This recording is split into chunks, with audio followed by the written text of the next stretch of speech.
హనుమంతుడు రహస్యంగా ఎవరికి సహాయం చేశాడో మీకు తెలుసా? చాలా సంవత్సరాల క్రితం తిరుపతి దగ్గర ఉన్న కపిలతీర్థం అనే పవిత్ర స్థలంలో ఓ గొప్ప సద్గురు తపస్సు చేస్తున్నాడు. ఆయనకు ఏ విధంగా సేవ చేయాలో తెలియక కొంతమంది భక్తులు అయోమయంలో ఉండేవారు.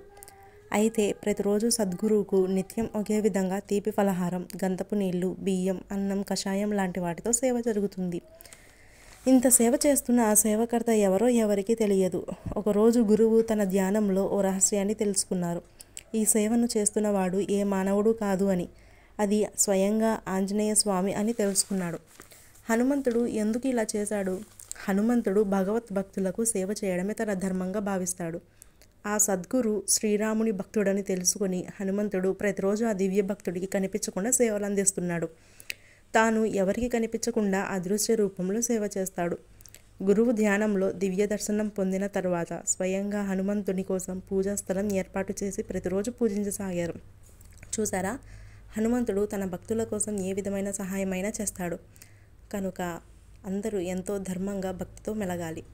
ఈ వీడియో కనుక మీకు నచ్చితే please like and subscribe. Thank you for watching.